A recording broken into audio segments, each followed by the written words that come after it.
perkenalkan, nama saya Sindiarti Kurnia Saputri dengan NIM I10311910101. Di sini saya berperan sebagai perawat. Hai, perkenalkan, nama saya Injar Tiana Kapita dengan NIM I10311911002. Di sini saya berperan sebagai dokter. Terima kasih.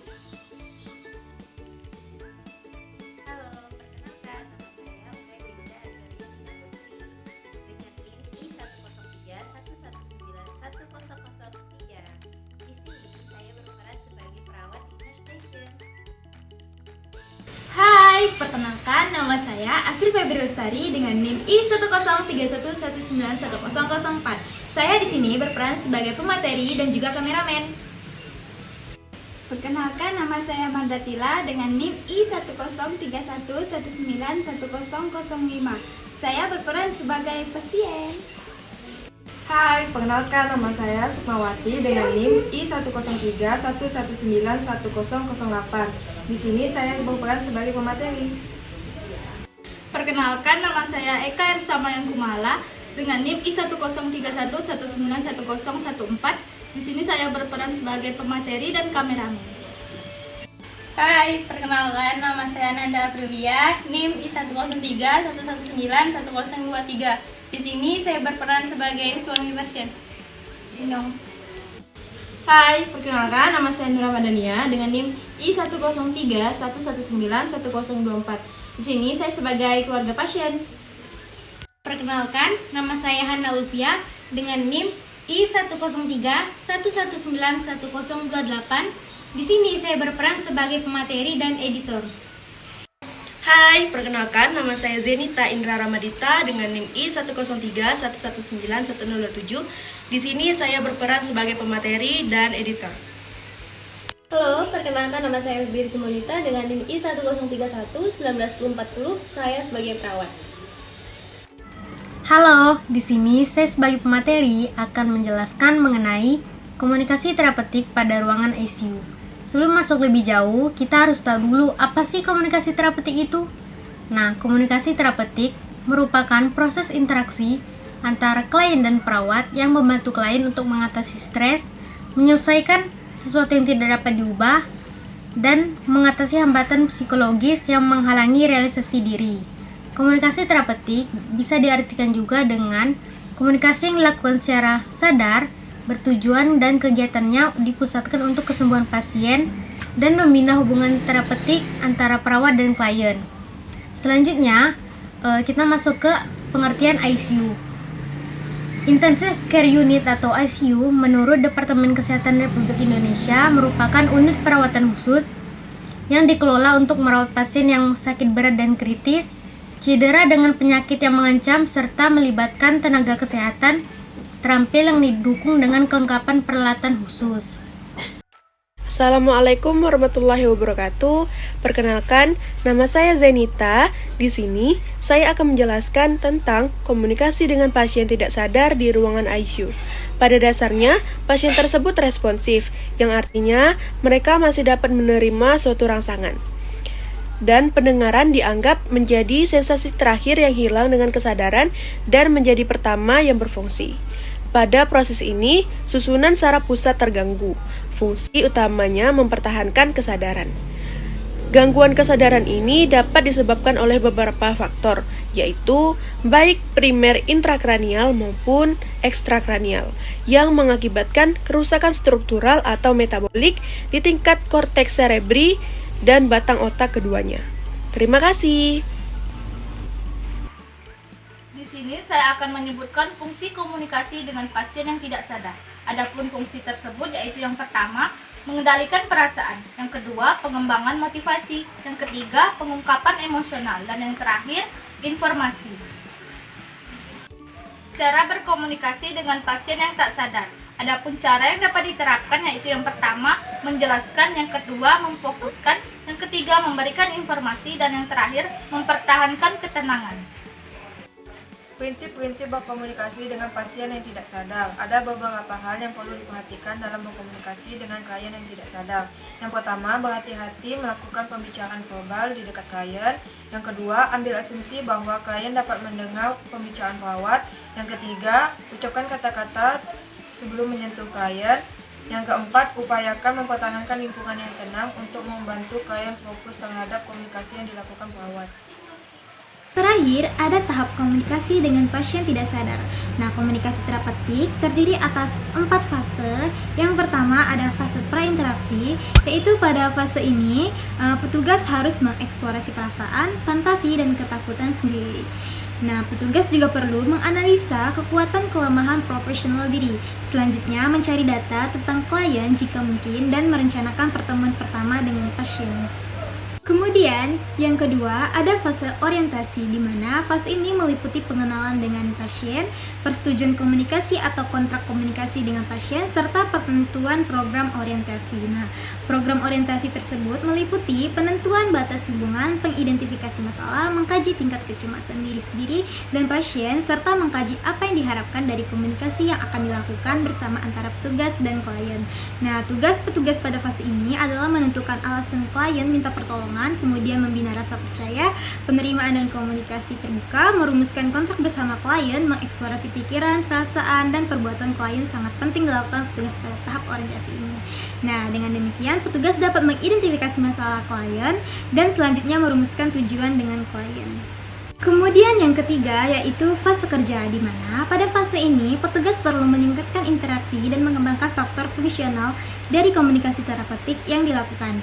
Nah, tugas petugas pada fase kerja ini yaitu mengeksplorasi stresor yang terjadi pada klien dengan tepat. Kemudian petugas juga perlu mendorong perkembangan kesadaran diri klien dan pemakaian mekanisme coping yang konstruktif dan mengarahkan atau mengatasi penolakan perilaku adaptif. Kemudian yang terakhir yaitu fase terminasi. Nah, pada fase ini persiapan mental untuk membuat perencanaan tentang kesimpulan pengobatan yang telah didapatkan dan mempertahankan batas hubungan yang telah ditentukan. Nah, petugas harus mengantisipasi masalah yang akan timbul pada fase ini karena pasien mungkin menjadi tergantung pada petugas. Nah, pada fase ini memungkinkan ingatan pasien pada pengalaman perpisahan sebelumnya sehingga pasien merasa sunyi, menolak, dan depresi. Nah, diskusikan perasaan-perasaan tentang terminasi. Pada fase terminasi, tugas petugas di sini yaitu menciptakan realitas perpisahan. Kemudian petugas juga dapat membicarakan proses terapi dan pencapaian tujuan, saling mengeksplorasi perasaan bersama klien tentang penolakan dan kehilangan, sedih, marah, dan perilaku lain yang mungkin terjadi pada fase ini. Sekian dari saya, terima kasih.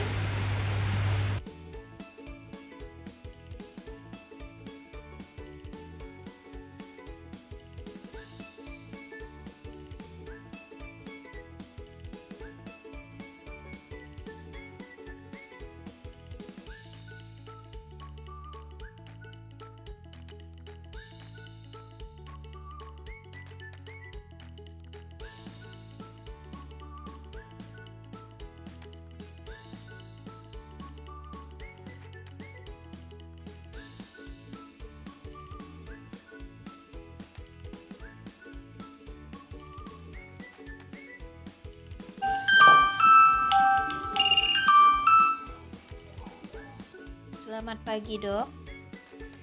Sebelumnya, perkenalkan, saya Nurse Weza dari Rumah Sakit Untan Pontianak. Saya bertugas di Nurse Station hari ini. Nah, saya ingin mengkonfirmasi penanganan pasien gagal nafas atas nama Nyonya Tila. Nah, bagaimana penanganan lebih lanjut, Dok? Waalaikumsalam, Perawat Weza, iya. Oh, seperti itu ya. Sebelumnya saya ingin bertanya dulu, bagaimana tingkat kesadaran pasien tersebut ya? Statusnya koma, Dok. Baik, setelah 2 hari perawatan di ICU masih koma ya, Nas ya. Jadi begini saja, Nas, beritahu sama perawat yang jaga hari ini.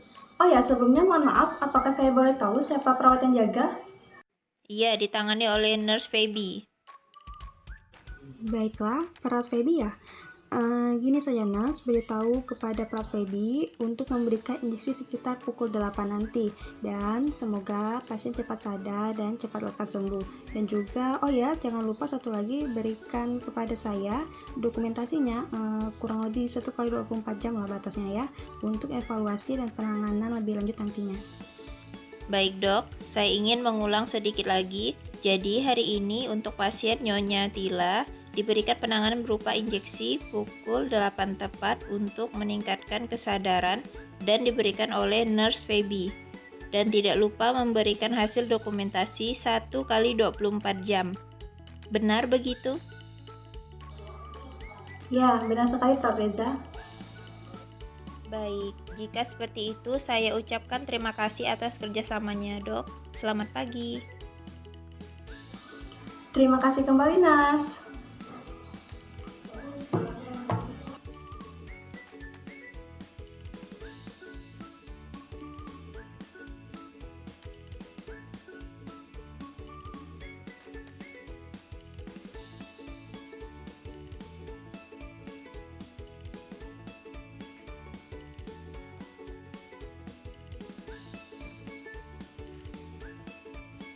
Perawat memanggil keluarga yang berada di ruang umum tunggu untuk keluarga yang sudah disediakan oleh rumah sakit tersebut.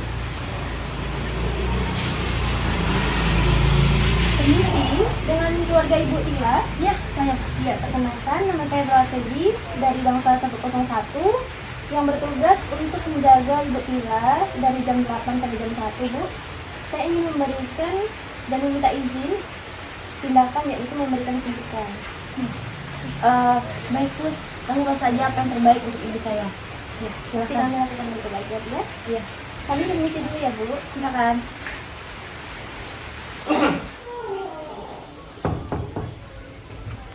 Assalamualaikum Ibu. Selamat siang Bu, Pak. Perkenalkan, nama saya Perawat Feby dari Bangsal 101 yang bertugas pada jam 8 sampai jam 1. Ingin memeriksa keadaan Ibu Tila benar dengan keluarga Ibu Tila ya? Ya, benar ya. Ini saya akan memeriksa keadaan bagian nutrisinya dan juga menyuntikan ya. Nah, sebentar ya.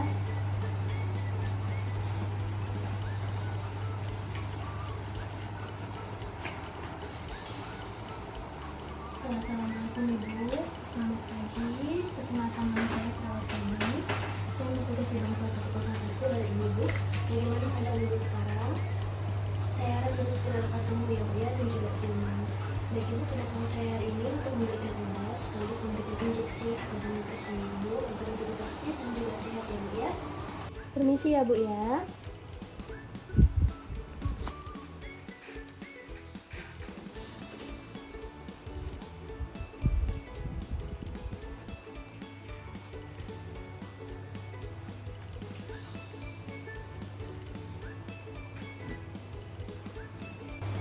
Baik Ibu Tila, prosedurnya selesai lakukan dulu. Saya harap Ibu cepat sembuh, cepat melakukan aktivitas kembali seperti sehat semula. Baik Bu, saya permisi dulu. Kiranya semoga Ibu cepat lekas sembuh dan tidak diberikan tambahan untuk keluarganya ya Bu ya. Iya, terima kasih. Terima kasih, semoga lekas sembuh juga ya Bu ya. Baik, saya pamit undur diri. Mohon tangan sini. Kasih ya Bu. Terima kasih. Terima kasih. Mari Bu. Permisi Bapak, Ibu. Tadi di sini kami sudah melakukan tindakan kepada Ibu Tila. Oh ya sus, bagaimana keadaan istri saya? Soalnya kemarin dokter bilang kalau misalnya besok tuh hari terakhir istri saya kritis. Oke, baik Bapak. Bapak dan Ibu di sini sabar saja ya. Berdoa kepada Tuhan supaya Ibu ini cepat sadar dan bisa berkumpul kembali kepada keluarga. Kira-kira tuh berapa lama ya sus? Kalau soal itu Pak, saya belum bisa memastikan, tapi kami akan mencoba memberikan pelayanan terbaik untuk proses penyembuhan Ibu Tila. Yesus, lakukan aja apa yang terbaik untuk ibu saya. Saya berharap banyak kalau tim kesehatan bisa membantu kesembuhan ibu saya. Oke, baik Mbak. Ada lagi yang ingin ditanyakan? Udah. Oke, kalau tidak ada, saya permisi ya Mbak. Ya, Terima kasih. Sama-sama. Terima kasih sus. Daw na nga dapat po. gini lah, coy. Ibu. Udah, coy.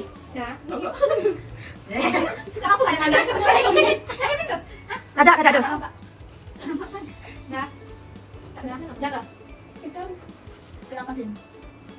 Permisi Pak, di sini kami sudah melakukan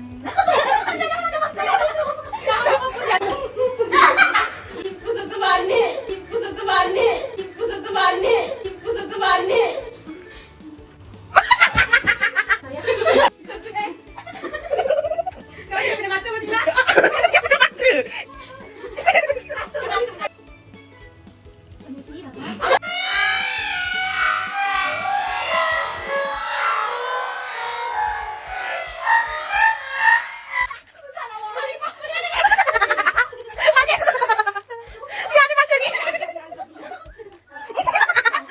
Andai ka suami pada ano, pada pangawan.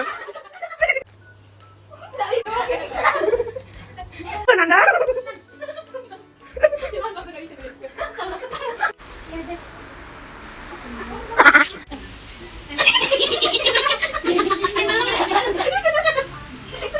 Nanti mampu ya.